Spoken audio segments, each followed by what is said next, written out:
Alors, l'examen d'un genou, c'est une rupture de croisée en préopératoire qu'on doit préparer, il y a un bilan à faire.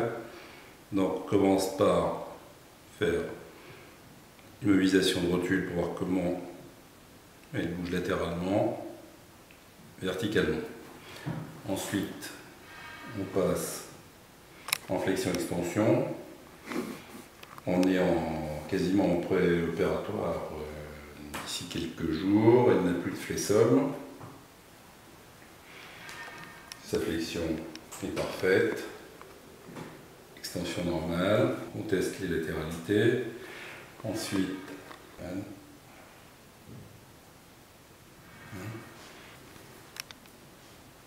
on voit bien l'avancée, cette rupture. On voit bien l'avancée, son tibia. Il ne recule pas, c'est bien croisé antérieur. Et on a vraiment les suites d'une entorse de ce qui est important, à savoir une petite latéralité, un tiroir, et à toutes les chances de se faire rapidement un ménisque et d'abîmer à long terme son articulation si on ne stabilise pas son genou. Il y a des mesures à prendre pour l'amyotrophie, ce qu'on a en post-op, 10 cm, 5 cm au-dessus du bord sud de la rotule. On centre aussi sur le centre de l'articulation à peu près au milieu de la rotule. Et on prend 10 cm en dessous la pointe de la TTA pour avoir la notion du diamètre de son mollet. Pour voir s'il y a un œdème, on fait toujours effectivement, on prend la circonférence au niveau des malléoles. Tout ça est donc comparatif, l'avantage fourrement, comparatif à l'autre membre, vous prenez les mêmes mesures, mettez ça sur une petite fiche, tranquillement. Le travail contre le flexum, très simple, toujours éviter cette avancée de tibia au moment où il y a une contraction du quadriceps. Donc on va demander une contraction ischio-quadriceps et on va mettre une forte résistance au niveau de la partie supérieure du tibia. En demandant à notre patient, effectivement, de remonter sa cheville contre notre coude. Et on peut appuyer avec tout l'avant-bras sur la face antérieure du tibia du patient. Empêchez-moi de vous plier le genou, résistez, l'appui de la main, l'avant-bras sur le tibia, principalement au niveau du tiers sub, et on demande au patient de pousser fort avec ses orteils et tout son pied contre le coude. Avec l'autre main, on remonte le fémur en demandant une contraction, bien entendu des fessiers, du grand fessier principalement, qui s'ajoutera à la contraction du quadriceps. Relâche. Vous mettez bien vos mains, des bons appuis. Les bons appuis, c'est pas serré, c'est bien tenir, c'est tout. Et vous demandez au patient de tirer talon-fesse en appuyant avec son gros orteil contre votre avant-bras et à l'intérieur. On fait principalement travailler en ramenant vers l'intérieur les ischios internes qui vont servir à la plastie. Relâche. Alors, on recommence. Plus simple, on positionne légèrement le patient en rotation interne de tibia. Et on lui demande de tirer en appuyant son gros orteil contre votre avant-bras. Tirez fort. Allez. Résiste. Relâche.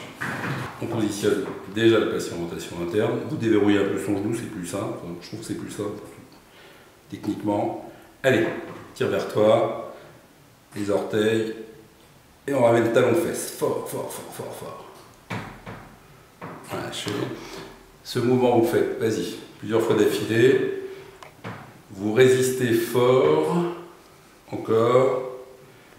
C'est du statique quasiment plutôt excentrique. Comment il faut travailler ici. Relâche. Allez, talon-fesse, résiste. Et tu gagnes. Relâche. N'oubliez pas d'essayer de toujours positionner le tibia en rotation interne avant la contraction. Repos. Alors, notre façon de travailler activement un genou en pré-op, sans risque pour articulation, dans la jambe, allonge. La résistance, on la met fortement au niveau du tibia, allonge sa jambe complètement. Voilà, et là on travaille. sur le tiers supérieur du tibia, ramène tes orteils dans mon coude. Et on résiste. Voilà.